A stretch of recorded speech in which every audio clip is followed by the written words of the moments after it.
اعوذ باللہ من الشیطان اللعین الرجیم بسم اللہ الرحمن الرحیم الحمد للہ رب العالمین الصلاة والسلام علی اشرف الانبیاء والمرسلین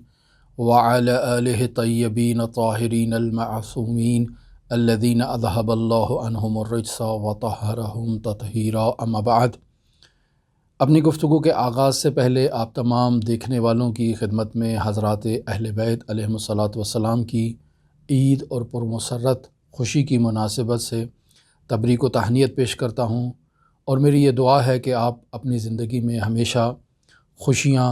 اور شادیاں دیکھیں، اور آپ کی زندگی میں کوئی غم، دکھ، حزن جو حضرات اہل بیت علیہم الصلاۃ والسلام کے غم کے علاوہ کوئی غم ہو، آپ اسے اپنی زندگی میں مشاہدہ نہ کریں، اور خداوند متعال آپ کی زندگی میں ہمیشہ اپنی برکتیں اور اپنی رحمتیں نازل فرمائے۔ ہماری آپ کے ساتھ گفتگو علم عرفان کے تعارف کے عنوان سے جاری تھی، اور ہم آپ کو نجف اشرف کے عرفان شیعی فقاہتی کے بارے میں بیان کرنا چاہ رہے تھے، اور اس عنوان کو بیان کرنے سے پہلے مقدمتاً آپ کی خدمت میں ہماری گفتگو عرفان کے تعارف کے بارے میں تھی کہ علم عرفان کسے کہتے ہیں۔ ہم نے اپنی گزشتہ گفتگو میں علم عرفان میں اس کی تقسیمات کو بیان کیا کہ علماء نے عرفان کو عرفان نظری اور عرفان عملی میں تقسیم کیا ہے، اور پھر یہ بیان ہوا کہ عرفان عملی میں نصاب تعلیمی کیا ہے اور عرفان نظری میں نصاب تعلیمی کیا ہے، اور کون کون سی کتابیں پڑھائی جاتی ہیں۔ آج ہماری گفتگو در واقع ایک سوال کے جواب کی تلاش میں ہے کہ سوال یہ کیا جاتا ہے کہ علم عرفان کی بنیاد، بیس اور جڑ کیا چیز ہے؟ علم عرفان کہاں سے شروع ہوا؟ اس کا سرچشمہ کہاں پر ہے؟ اور اگر آسان الفاظ میں اسے بیان کیا جائے تو سوال کچھ یوں کیا جا سکتا ہے کہ علم عرفان کا بانی اور موجد کون ہے؟ اس سوال کے جواب میں ہمارے علماء نے مختلف نظریات پیش کیے ہیں، اور یقینی بات ہے اس سوال کا جواب اور اس سوال کو پیش کیا جانا ان لوگوں کی جانب سے ہے کہ جو علم عرفان کی مخالفت کرتے ہیں، اسے پڑھنا نادرست جانتے ہیں، ان لوگوں کی جانب سے ہے۔ ظاہری بات ہے کہ وہ پہلے مرحلے میں آتے ہیں اور آ کر یہی کہیں گے کہ یہ یہود و ہنود و مسیحیت کی ایک پیداوار ہے کہ جو اسلامی تعلیمات میں داخل ہوئی ہے، اور اس کا اسلامی تعلیمات سے کسی قسم کا کوئی تعلق نہیں ہے۔ لہٰذا پہلا مرحلہ اور پہلا نظریہ اس باب میں جو پیش کیا جاتا ہے وہ نظریہ یہی ہے کہ علم عرفان ایک بدعت کا نام ہے جس کا اسلامی تعلیمات سے کوئی تعلق نہیں ہے۔ جب اسلام کی پیش رفت ہونے لگی، ترقی ہونے لگی، اسلام پھیلنے لگا، تو وہ افراد جو کسی نہ کسی مجبوری کے تحت مسلمان ہوئے تھے، ان لوگوں نے مسلمانوں سے بالخصوص خلفائے عباسی یا خلفائے اموی سے مقابلے کی خاطر مختلف آئین، آداب اور رسومات اسلام میں داخل کی، تاکہ اس طرح سے وہ ان اسلامی ریاستوں میں رہتے ہوئے اسلامی تعلیمات کو اندر سے کھوکھلا کریں، کمزور کریں، اور آہستہ آہستہ اسلام کے معارف کی نابودی کا باعث بنیں۔ لہٰذا ایسے مسلمانوں نے کہ جو علی الظاہر مسلمان تھے اور علی الحقیقت مسلمان نہیں تھے، انہوں نے عرفان کے عنوان سے کچھ آداب و رسومات و آئین کو اسلامی تعلیمات میں داخل کرنے کی کوشش کی، داخل کیا، اور باقاعدہ اسے رواج پیدا کیا تاکہ اس طرح سے اسلام کے ساتھ مقابلہ کیا جا سکے۔ یہ ایک نظریہ بعض علماء کی طرف سے علم عرفان کی مخالفت میں بیان کیا جاتا ہے۔ دوسرا نظریہ علم عرفان کی مخالفت میں جو بیان کیا جاتا ہے وہ یہ کہتے ہیں کہ علم عرفان جو ہے وہ ایسا نہیں ہے کہ مسلمانوں نے اسلام میں داخل کیا ہو، بلکہ مسلمانوں کے وجود میں ایک فطری جو جذبہ پایا جاتا تھا خداوند متعال کی عبادت سے متعلق، خداوند متعال سے مناجات کے متعلق، دعاؤں سے متعلق، لہٰذا مسلمان ان مناجات اور دعاؤں میں محو رہا کرتے تھے۔ جب انہوں نے مسیحیت کی تعلیمات کا مطالعہ کیا تو انہیں یہ معلوم ہوا کہ عیسائیوں کے اندر ایک ایسا طبقہ ہے جو بالکل معاشرے سے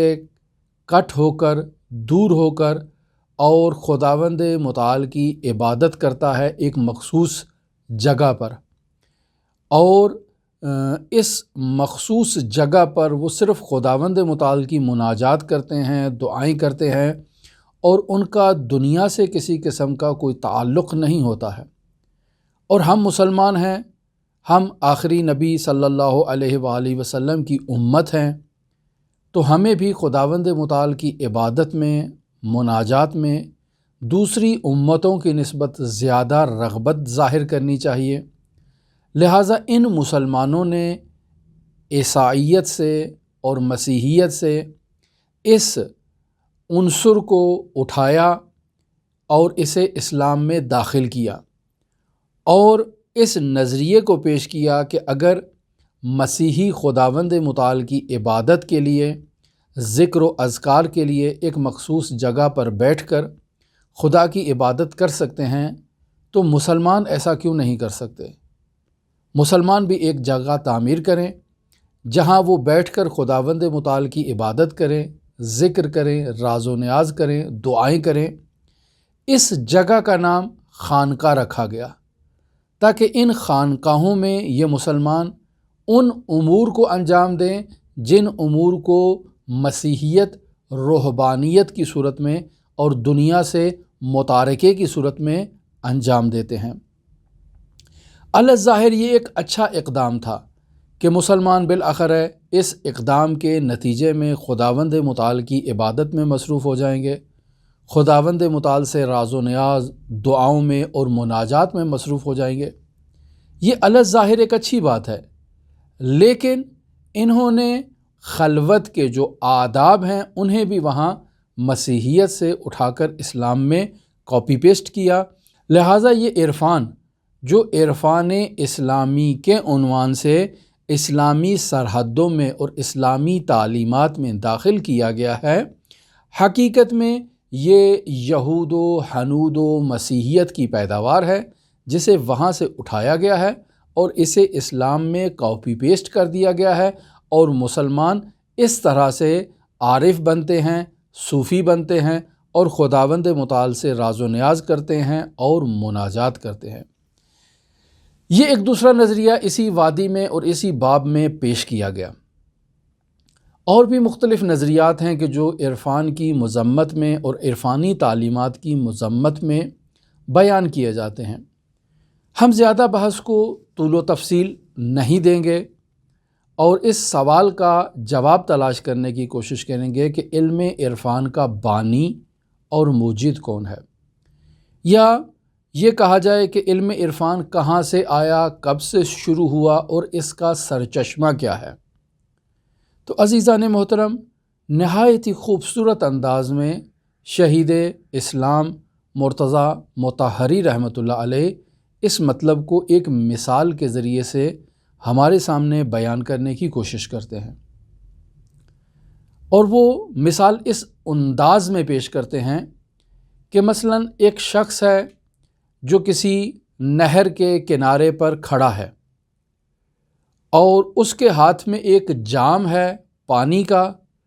جس جام سے وہ پانی پی رہا ہے۔ ایسے میں وہاں کچھ افراد اس شخص کے پاس آتے ہیں اور اس سے یہ سوال کرتے ہیں کہ یہ جو تمہارے ہاتھ میں جام ہے، یہ جو پیالہ ہے، اس پیالے کے اندر جو موجود پانی ہے یہ تم کہاں سے لائے ہو؟ انہی افراد میں سے ایک فرد کہتا ہے کہ فلاں آبادی میں ایک کنواں ہے، یہ شخص اس کنویں سے اس پانی کو لے کر آیا ہے۔ دوسرا شخص کہتا ہے کہ نہیں، یہ اس کنویں کا پانی نہیں ہے، بلکہ یہ فلاں جگہ پر ایک ٹیوب ویل چل رہا تھا، یہ وہاں سے پانی لے کر آیا ہے۔ تیسرا شخص کہتا ہے کہ نہیں، یہ دونوں جگہ کا نہیں ہے،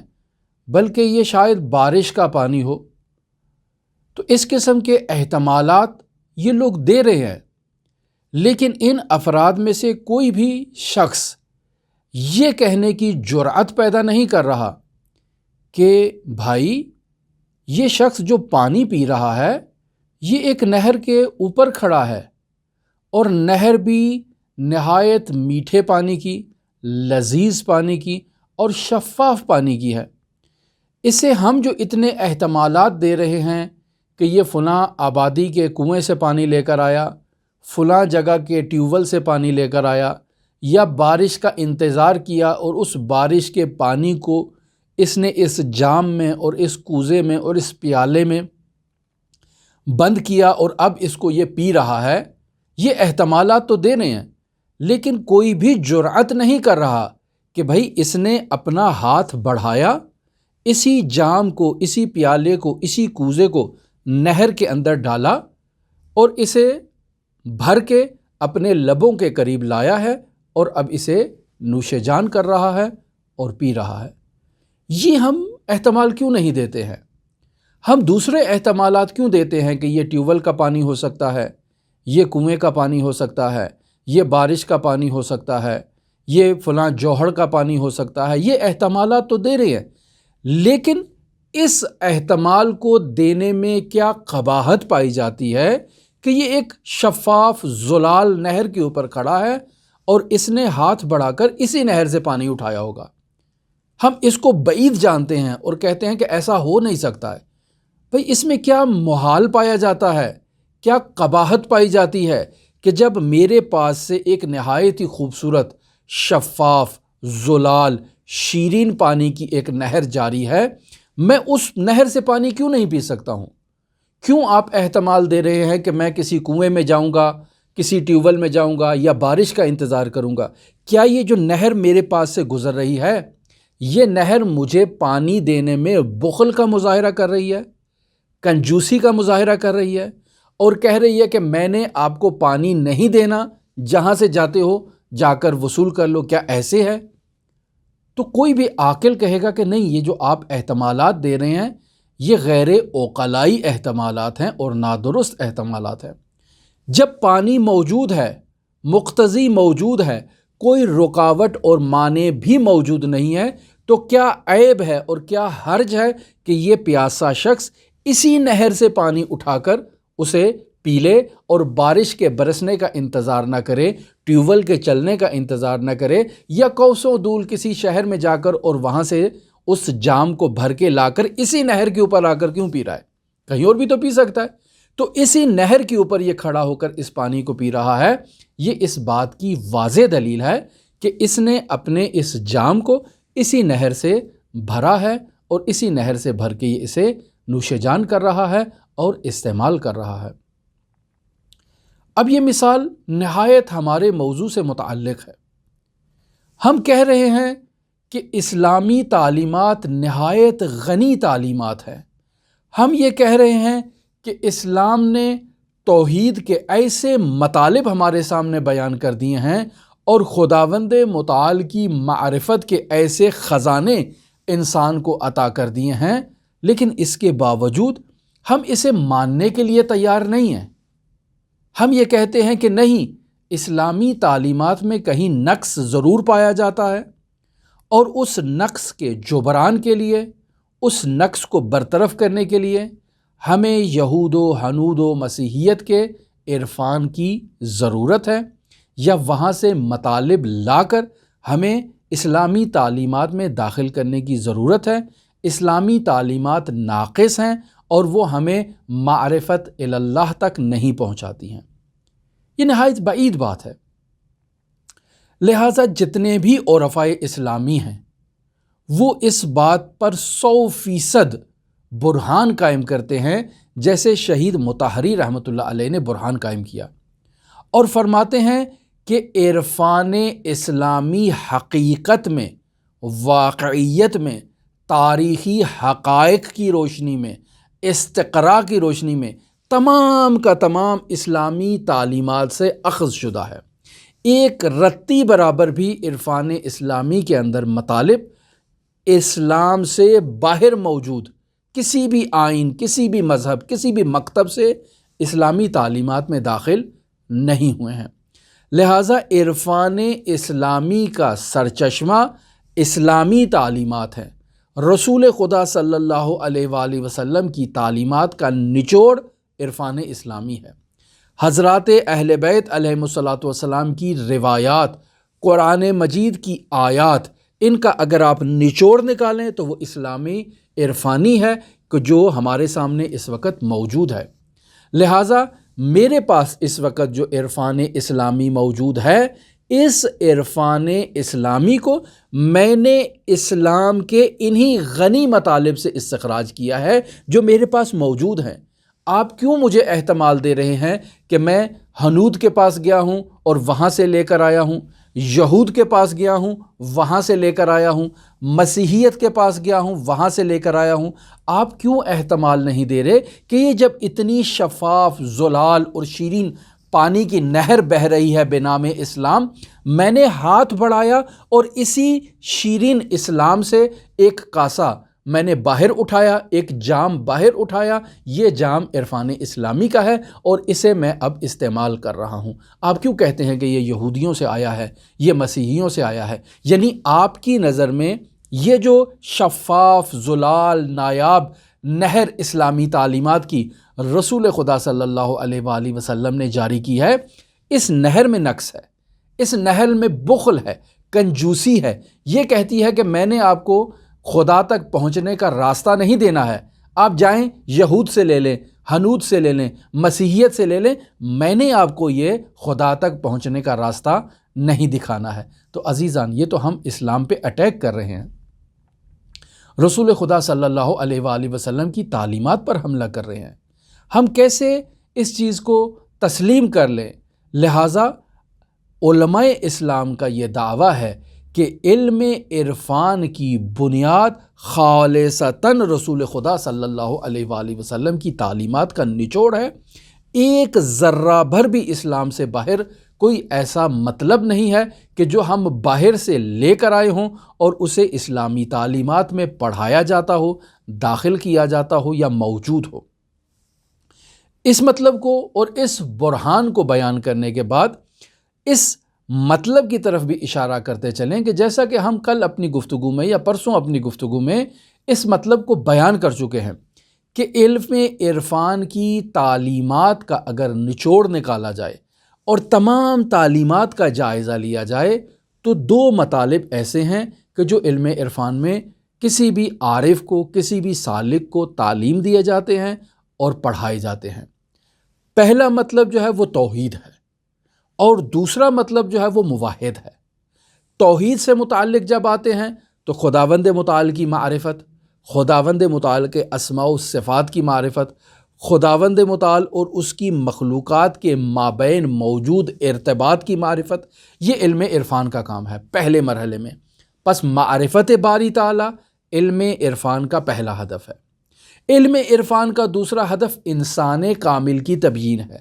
انسان کامل کی حقیقت اور اس کے مراتب کو بیان کرنا ہے اور انسان کو بتانا ہے کہ انسان کی حقیقت کیا ہے۔ پس علم عرفان دو مطالب کو بیان کرتا ہے، ایک توحید باری تعالی اور دوسری چیز انسان کامل۔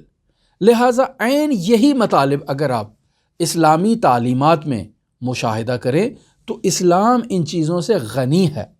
کیا اسلام نے توحید کو بیان نہیں کیا ہے؟ کیا اسلام نے ہمارے سامنے خداوند متعال کی معرفت سے متعلق اور توحید سے متعلق مطالب بیان نہیں کیے ہیں؟ بسم اللہ الرحمن الرحیم، قل هو اللہ احد اللہ الصمد لم یلد ولم یولد